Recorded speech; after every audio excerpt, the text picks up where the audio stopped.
Good morning students.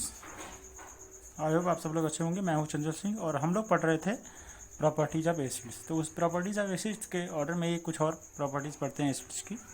ठीक है, तो आई होप आप लोगों को समझ में आ रहा हो कैसे आप पढ़ रहे हैं। ज़्यादा टफ नहीं है, बस आपको रिवाइज़ करना है उसको। जैसे आप रिवाइज़ करते रहेंगे तो आपको सारी चीज़ें समझ में आती रहेंगी।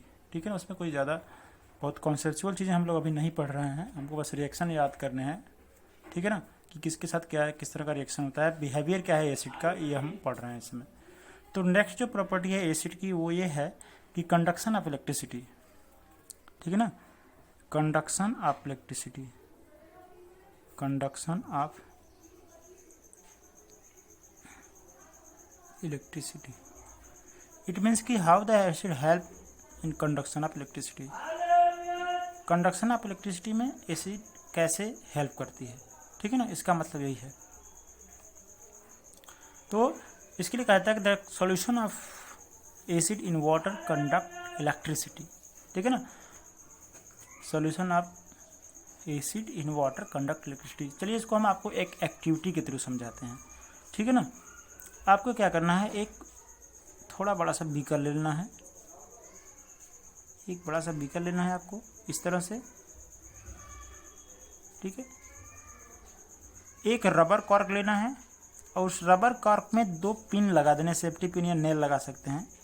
एक रबर कॉर्क लेना है, ये आपका रबर कॉर्क है, उसको फिर क्या करना है, उसी बीकर में रख देना है इस तरह से। ये आपका है रबर कॉर्क। यहाँ पे आपको 2 नेल्स लगा देने हैं, चाहे सेफ्टी पिन भी अगर आपके पास वो भी लगा सकते हैं। ये आपका रबर कॉर्क, ये आपका बीकर है।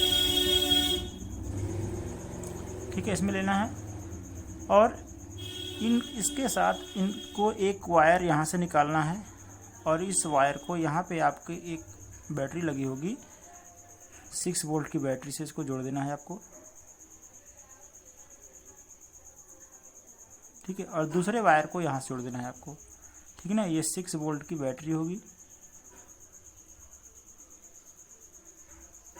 और दूसरा वायर जो निकालना है आपको यहाँ से,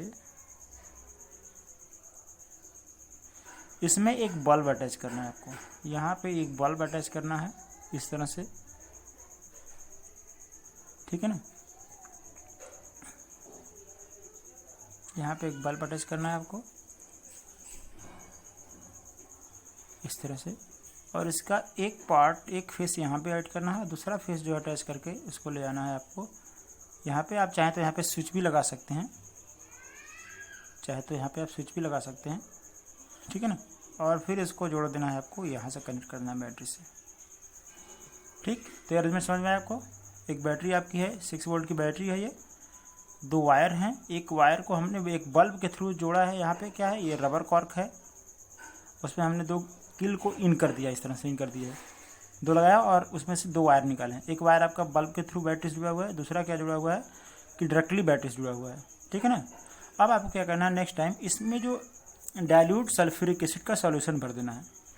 इसमें डाइल्यूट सल्फ्यूरिक एसिड का सॉल्यूशन भर देना है और कहाँ तक भरना है, इतना भरना है कि जो आपका नेल है वो उसमें अच्छे से डीप हो जाए। ठीक है ना, आपको ये यहाँ तक कम से कम कि आपका ये जो नेल है आप देख रहे हैं, इसको अच्छे से डीप किया जा सके। ठीक है ना, ये आपका बीकर है। अब आपको क्या करना है, इसको नेल कहते हैं या आप कोई भी आयरन की जो सेफ्टी पिन वगैरह लगा सकते हैं। ठीक है, अब क्या करना है, एसिड आपने कर दिया, अब यहाँ से वोल्टेज अप्लाई करना है। ठीक है, यहाँ से स्विच ऑन कर देना है, ऑन द स्विच, स्विच को ऑन करना है। ठीक है ना, जैसे ही स्विच को ऑन करेंगे, हम देखते हैं कि बल्ब ग्लो करने लगता है। ठीक है ना, जैसे हम स्विच को ऑन करते हैं देखते हैं कि बल्ब ग्लो करने लग रहा है, जबकि यहाँ से कोई कनेक्शन नहीं है आपका, डायरेक्टली इस फेस से जुड़ा नहीं हुआ है, फिर भी कनेक्शन देने के बाद बल्ब ग्लो कर रहा है। इट मीन्स क्या है, the bulb starts glowing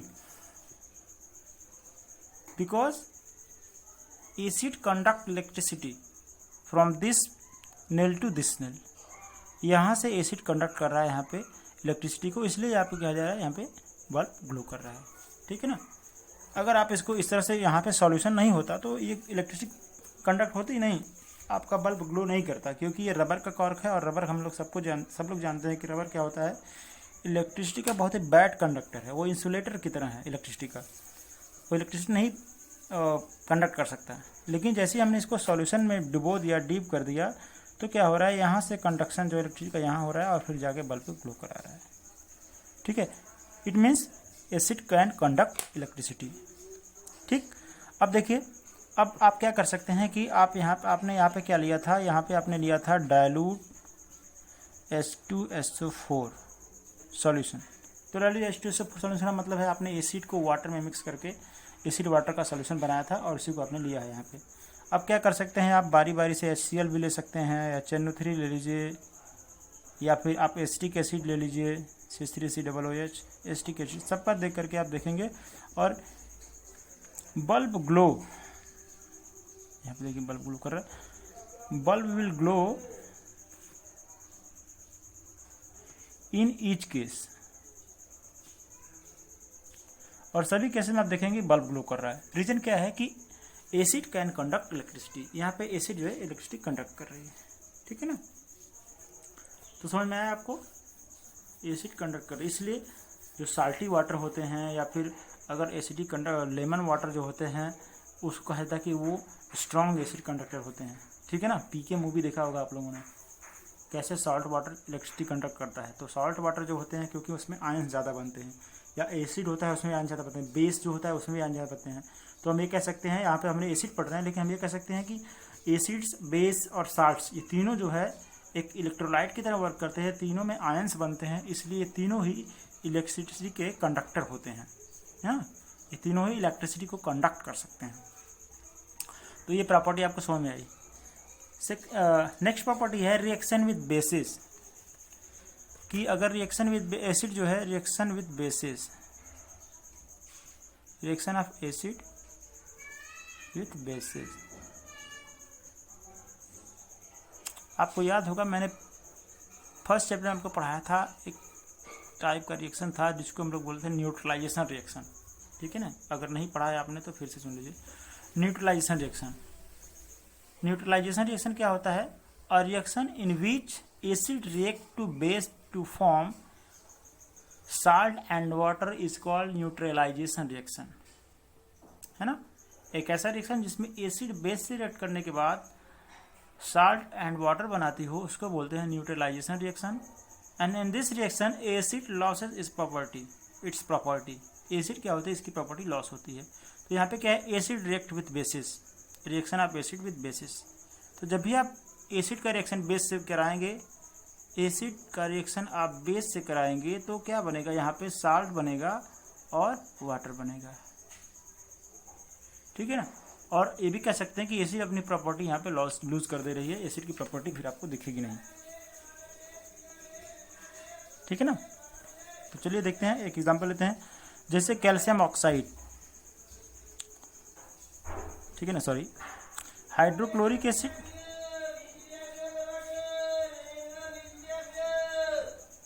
hydrochloric acid react with sodium hydroxide. अब नाम नहीं लिखे हैं, नाम आप लोगों को समझना होगा। Sodium hydroxide to form sodium chloride NaCl plus water. ठीक है ना, वाटर। तो क्या बना, कहा मैंने कि whenever the acid react with base it forms salt and water and this reaction is known as neutralization reaction। और इसको हम कहते हैं न्यूट्रलाइजेशन,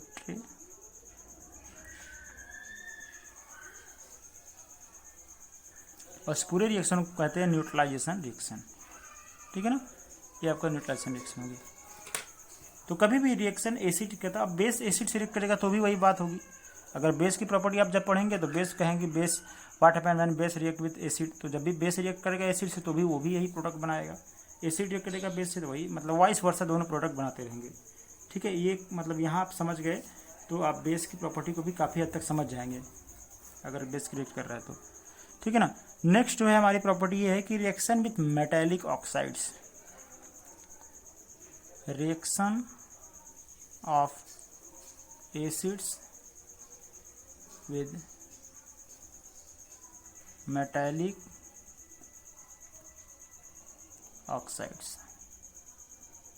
मेटालिक ऑक्साइड्स का मतलब जैसे कॉपर ऑक्साइड हो गया आपका, कैल्शियम ऑक्साइड हो गया, मेटल के साथ ऑक्सीजन जुड़ा हुआ हो, ठीक है ना। आप इस तरह से एक कह सकते हैं कि आप सिंबल या आप याद करने का तरीका ट्रिक कर सकते हैं कि जहाँ पे ऑक्सीजन जुड़ा हो किसी मेटल के साथ तो वो ऑक्साइड होता है, ठीक है। अब OH जुड़ा होता है तो हाइड्रोक्साइड होता है, जैसे यहाँ पे देखिए OH है तो हाइड्रोक्साइड है, ठीक है ना।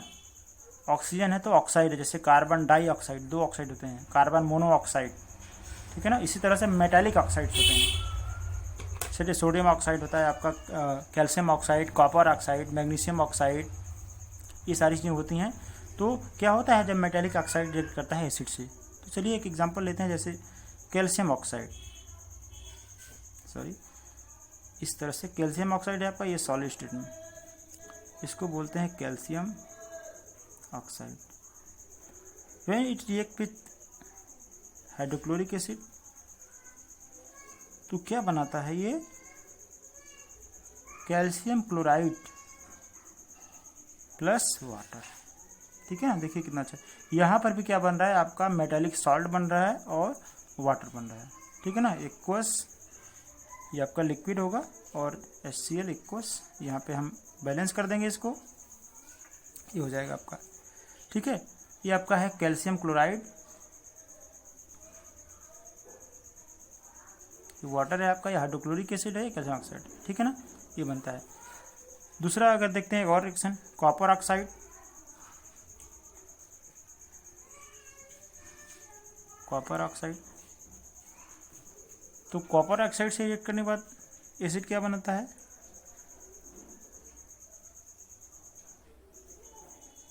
Copper chloride plus water, CuCl2 plus water, ये बनाएगा,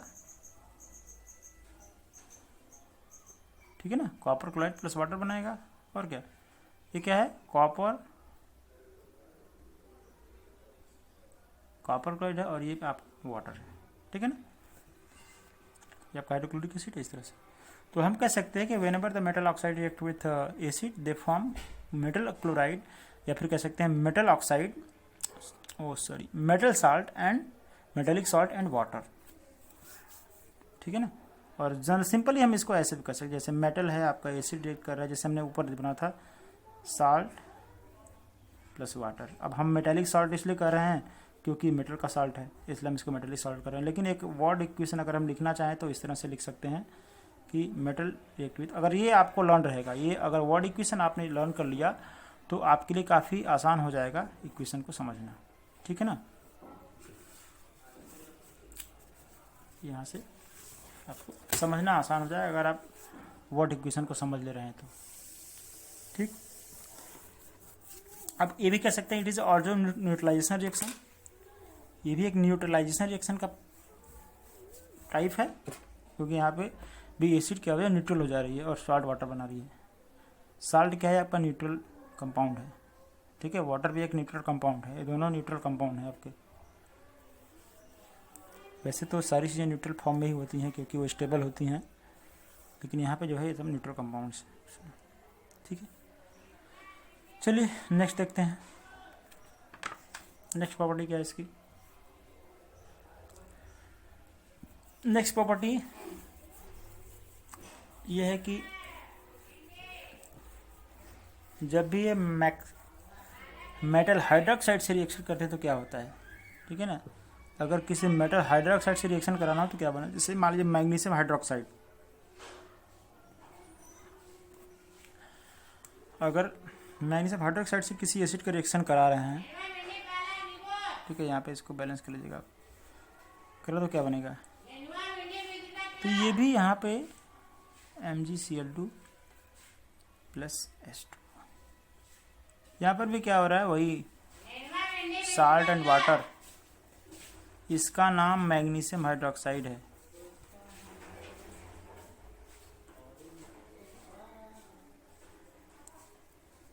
मैग्नीशियम हाइड्रोक्साइड, ठीक है। आपका हाइड्रोक्लोरिक एसिड है, ये आपका मैग्नीशियम क्लोराइड,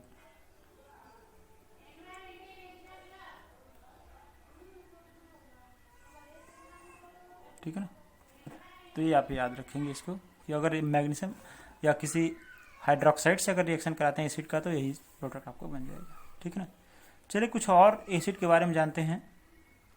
हमने कहा था आपको कि एसिड जो होती है वो कुछ नेचुरल होती हैं और कुछ आर्टिफिशियल होती हैं, कुछ ऑर्गेनिक होती हैं, कुछ इनऑर्गेनिक होती हैं। तो जो एक्चुअली जो ऑर्गेनिक एसिड्स होती हैं, ऑर्गेनिक एसिड्स ही होती हैं, नेचुरल एसिड्स, और जो इनऑर्गेनिक एसिड्स होती हैं वो सिंथेटिक एसिड्स होती हैं, इसलिए उनको इनऑर्गेनिक एसिड कहते हैं। वो मिनरल्स और सॉल्ट से भी ऑब्जर्व होती हैं, ऑब्टेन होती हैं, इसलिए उनको ऐसा शायद कहा जाता है। ठीक है। तो कुछ मैं आपको दिखा रहा हूँ यहाँ पे एसिड्स हैं, जैसे कुछ नेचुरली अकरिंग एसिड्स, सम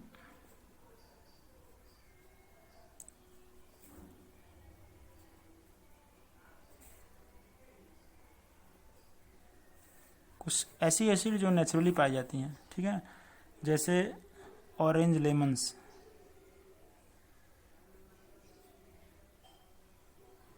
इसमें जो एसिड होती है वो आपकी होती है सिट्रिक एसिड। ठीक है, ये आपको याद रखना है। सेकेंड, एप्पल्स जो होते हैं आपके,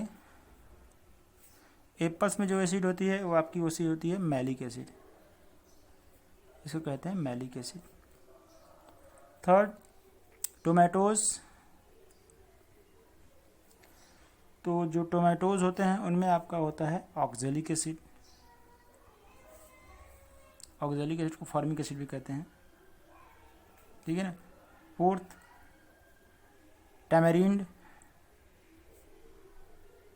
आपकी जो इमली होती है, ठीक है ना, इमली जो होती है टैमरिंड,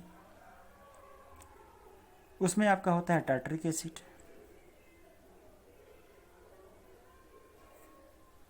इसमें होता है आपका टार्टरिक एसिड। फिर शॉर मिल्क और कर्ड, या तो खट्टा दूध हो या फिर कर्ड हो, तो सबको पता है, ये तो जनरली हम काफ़ी यूज़ करते हैं। लैक्टिक एसिड होता है इसमें। ठीक है, लैक्टिक एसिड होता है। अगर इसके शुगर की बात कर लें, इसकी स्वीटनेस क्यों होती है, इसमें लैक्टोज शुगर होता है। बैक्टीरिया कौन सा है जो चेंज करता है मिल्क को कर्ड में, तो उसको बोलते हैं लैक्टोबैसिलस, है ना, lactobacillus bacteria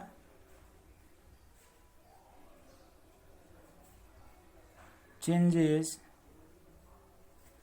milk into curd, इस तरीके से कौन सा है, लैक्टोबैसिलस। ठीक है। सिक्स्थ है आपका vinegar acetic acid. Vinegar Apple का भी हो सकता है, शुगर केन का भी हो सकता है, शुगर जिसका भी हम लोग बनाते हैं, बहुत सारे विनेगर बनते हैं, लेकिन जो भी विनेगर होगा उसमें एसिटिक एसिड ही होगा। इसका तो मैंने फार्मूला भी बताया था आपको, CH3 COOH, क्या फार्मूला होता है एसिटिक एसिड का। ठीक है ना। और प्रोटीन्स, जो प्रोटीन्स होती हैं उसमें अमीनो एसिड होता है। ठीक है, तो इस तरह से ये एसिड प्रेजेंट होता है।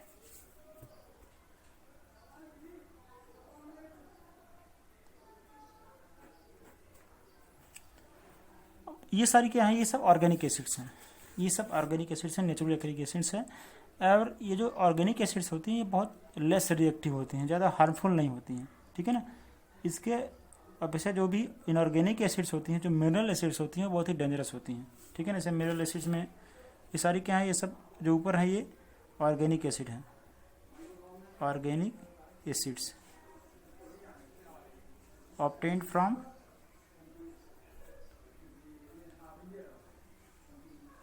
प्लांट्स एंड एनिमल्स,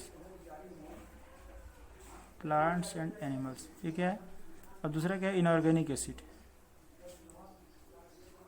इनऑर्गेनिक या फिर इसको मिनरल एसिड भी कहते हैं। तो मिनरल एसिड जो होता है ये ऑब्टेन्ड फ्रॉम मिनरल्स। तो इसका एग्जाम्पल आपने ऊपर देख ही लिया है, ये जो है और इसके क्या है, जैसे हाइड्रोक्लोरिक एसिड आपका हो गया, HNO3 नाइट्रिक एसिड हो गया, ठीक है ना, सल्फ्यूरिक एसिड हो गया आपका, ये सब क्या है, इनऑर्गेनिक एसिड्स हैं, ठीक है ना, ये सारी इनऑर्गेनिक एसिड्स हैं। ठीक, अब acetic acid, tartaric acid, carbonic acid, जो भी मतलब ऑर्गेनिक एसिड्स हैं, उनके कुछ यूजेस भी हैं, ठीक है ना। ये फूड स्टफ को सेव करने के लिए रखी जाती हैं, ठीक है। जैसे आपका जो एसिटिक एसिड होता है vinegar, it is use as preservative in making pickles, अचार को बनाने में प्रिजर्वेटिव तरह यूज होता है एसिटिक एसिड का। टार्टरिक एसिड जो होती है, tartaric acid is an ingredient of baking powder, baking powder का इंग्रेडिएंट है ये आपका। इसके अलावा जो कार्बोनिक एसिड है, present in soft drinks and soda water, जो सोडा वाटर निकालते हैं आप, ओपन करते हैं, उसके ढक्कन को ओपन करते हैं तो बहुत तेज़ी से बाहर निकल आता है, तो उसमें क्या होता है, कार्बोनिक एसिड होता है, ठीक है ना, उसकी वजह से वो ऐसा होता है सॉफ्ट ड्रिंक्स में। चलिए तो ठीक है, ये आपका हो गया। अब कुछ प्रॉपर्टीज़ बची हैं आपकी एसिड की, मैं उनको अभी बता दूंगा, बाकी चीज़ें हम लोग नेक्स्ट वीडियो में डिस्कस करेंगे, ठीक है ना। कुछ डेफिनेशन है,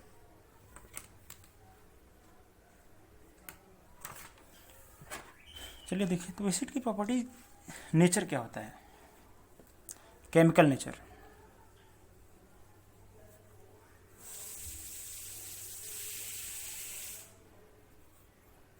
एसिड का केमिकल नेचर क्या होता है, क्या सारी एसिड्स एक की तरह होती हैं, ठीक है ना, क्या सभी एसिड्स एक समान होती हैं? तो इसके लिए हम लोगों ने यहाँ पे पढ़ना है आर्हेनियस का एसिड बेस कॉन्सेप्ट। आर्हेनियस ने एसिड बेस कॉन्सेप्ट क्या दिया था, उसके बाद पढ़ना है, ठीक है ना। Definition of acid in terms of H+ ion, कि एसिड किस तरह से H+ आयन कैरी करता है। तो जितने भी एसिड्स आप देख लेंगे, ऑल एसिड्स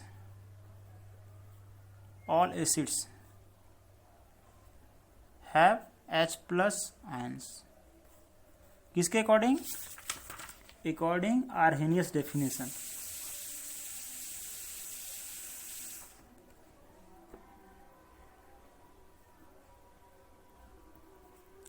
आर्हेनियस का डेफिनेशन बताएंगे। Acids are substance which contain hydrogen and which when dissolve in water give hydrogen ions. ये क्या किसने कहा था, आर्हेनियस ने कहा था कि एसिड कौन सा है, वो सबस्टेंस है जो कि हाइड्रोजन कंटेन करते हैं और जिनको डिसॉल्व करने में वाटर पे वो हाइड्रोजन आयन देते हैं, ठीक है। उनको हम बोलते हैं, कौन क्या बोलते हैं उनको, एसिड्स बोलते हैं। अब जैसे देख लीजिए यहाँ पे hydrochloric acid, sulphuric acid, nitric acid, acetic acid,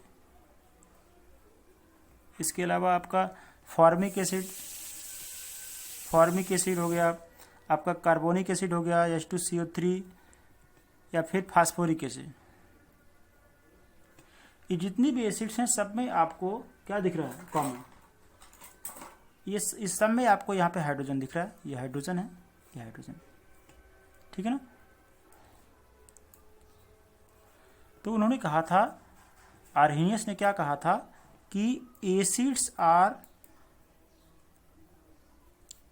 दो substances which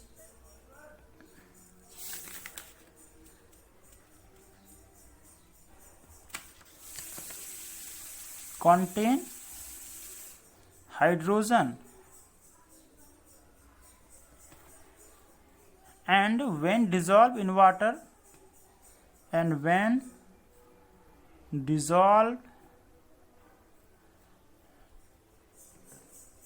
in water give H+ ion, ठीक है ना। तो वो एसिड जो कि एसिड्स वो सबस्टेंस हैं जो वाटर में डिजोल्व करने के बाद H+ आयन देती हैं, उसको हम लोग बोलते हैं कि वो एसिड है, ठीक है ना। ये किसने दिया था, आर्हेनियस ने दिया था। आप देखिए, चलिए करके देखते हैं क्या क्या होता क्या है। जैसे आप किसी एसिड को वाटर में डिजोल्व करते हैं, ठीक है ना, जैसे आपने एसिड लिया और इसको आपने वाटर में डिजोल्व किया, तो वाटर में जब डिजोल्व करते हैं तो ये H+ और क्लोराइड मतलब दो आयन में ब्रेक हो जाता है। एक निगेटिव पार्ट होता है एसिड का और एक पॉजिटिव पार्ट होता है। तो उसमें ये क्या होता है, ये ब्रेक हो जाता है, ठीक है ना। और ब्रेक होने के बाद देखिए यहाँ पे एक इम्पॉर्टेंट चीज़ है कि जो ब्रेक होने पर जो H+ आयन बनता है ये बहुत ज़्यादा देर तक स्टेबल नहीं रह पाता है, ठीक है ना, इस इज लेस स्टेबल। तो ये क्या करता है आपका, ये H2O से रिएक्ट करके H+ आयन H2O से रिएक्ट करके क्या बना लेता है आपका HNO3, जिसको हम लोग बोलते हैं नाइट्रिक एसिड। ये आपका हाइड्रोनियम आयन बनाता है, ठीक है ना, हाइड्रोनियम आयन बनाता है HNO3+, ठीक है, सॉरी यहाँ पे बनाता है आपका H3O+, आपका H3O+ बनाता है, ठीक है ना, H3O+। अब यही H3O+ जो होता है HNO3 बनाता है, ठीक है। अब HNO3+ जो होता है, अब यही इसी फॉर्म में रहता है, ये कभी मतलब जो H2O होता है उसे रिएक्ट करके HNO3 हाइड्रोनियम आयन बनाता है,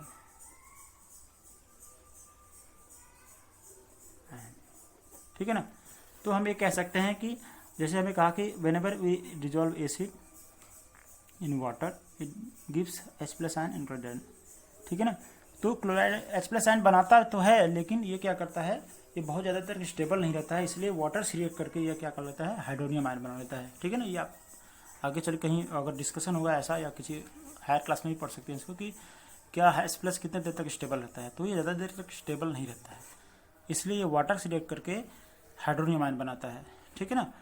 वैसे बाकी एसिड जो होती हैं, बाकी एसिड भी इस तरह की प्रॉपर्टी शो करते हैं, जैसे अगर आप HNO3 को डिजॉल्व कर रहे हैं, HNO3 को डिजॉल्व करेंगे वाटर में तो ये H+ और NO3- बनाएगा एक्वस। तो इस तरह से आप जिस भी एसिड को डिजॉल्व करेंगे, जिस तरह से एसिड को डिजॉल्व करेंगे वो क्या देगा, H+ देगा आपको और हाइड्रोनियम आयन देगा, ठीक है ना, H+ देगा और हाइड्रोनियम आयन देगा। कुछ और एसिड जैसे मान सपोज करिए आपने H2SO4 को डिजॉल्व किया, तो H2SO4 को आपने डिजॉल्व किया तो क्या करेगा, ये H2SO4 जैसे डिजॉल्व करेंगे ये आपका 2H+, इसको बैलेंस करके मिल रहा है H+ और क्या बनाएगा आपका SO4- सल्फेट होगा या क्या H+, ठीक है ना। आप एसिटिक एसिड को डिजॉल्व करिए CH3 इसको डिजॉल्व करेंगे तो क्या बनाएगा ये CH3COO+H+,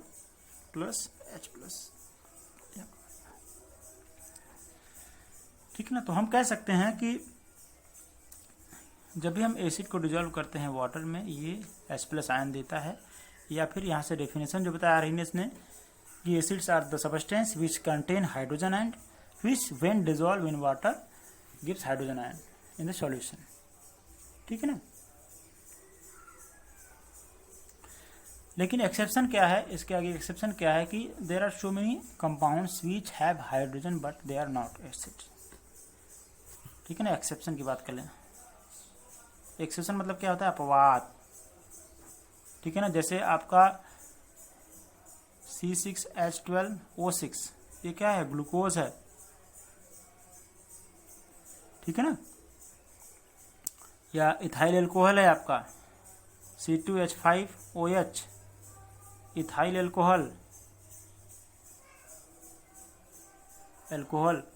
ठीक है ना, या ग्लूकोज, ये सब क्या है, ये सब there contain hydrogen but when dissolve in water do not produce H+ ion.